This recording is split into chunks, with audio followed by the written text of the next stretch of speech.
Hello student, chemistry की online class में आपका स्वागत है। आज का टॉपिक है केमिस्ट्री की प्रश्न बैंक के लेसन नंबर 16 से 2 अंक वाले क्वेश्चन में से क्वेश्चन नंबर 11 के आंसर को समझना।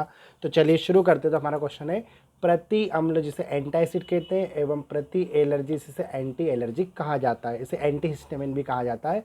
हिस्टामिन के कार्य में बाधा डालती, मतलब एंटा एसिड हिस्टामिन के कार्य में बाधा डालती है, एंटी एलर्जी भी हिस्टामिन के कार्य में बाधा डालती है। जब दोनों दवाइयाँ एक ही केमिकल के कार्य में बाधा डालती है, मतलब उसमें रुकावट पैदा करती है, तो फिर ये एक दूसरे के कार्य में बाधक क्यों नहीं बन पाती, ठीक है ना।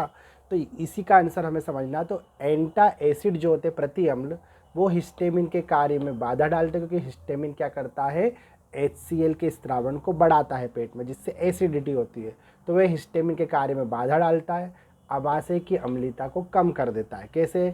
ये अमाशय में स्थित ग्राहियों से जुड़ जाता है और HCl के स्रावण को कम करता है, जिससे अपने आप पेट की एसिडिटी क्या हो जाती है, कम हो जाती है।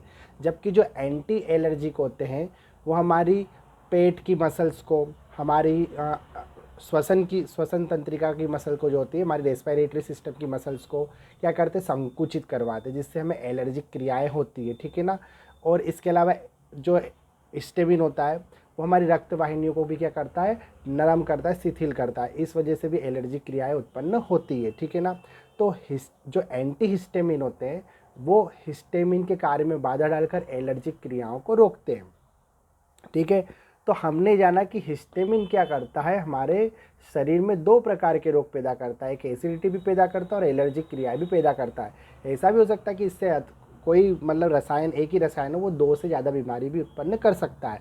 तो शरीर में एक रासायनिक पदार्थ के स्त्राव से भले ही दो रोग उत्पन्न हो, लेकिन जो औषधियों की रचना बनाई जाती है, उनकी डिजाइन बनाई जाती है, क्योंकि ये एंजाइमेटिक क्रियाओं के थ्रू और रिसेप्टर के थ्रू चलता है। तो ऐसी संरचना का आधार ये होता है कि एक औषधि एक ही प्रकार के रोग को दूर करे, ठीक है ना, मतलब एक दूसरे कार्य में बाधा न डाल पाए, क्योंकि ये कोशिका झिल्ली में स्थित विशिष्ट ग्राही से जुड़ जाते हैं।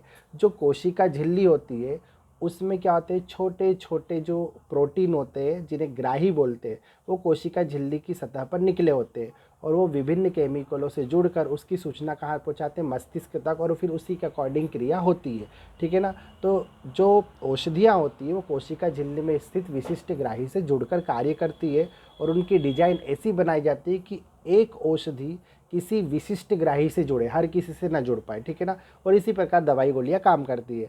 तो जो एंटा एसिड और एंटी एलर्जी है वो एक दूसरे के कार्य में इसीलिए बाधा नहीं डालते, क्योंकि वो अलग अलग ग्राहियों पर जाकर जोड़ते हैं, ठीक है ना। ये जुड़ेगा कहाँ पर, अमाशय के ग्राहियों पर जाकर जुड़ेगा और उस अनुसार HCl को कम करेगा, ठीक है ना।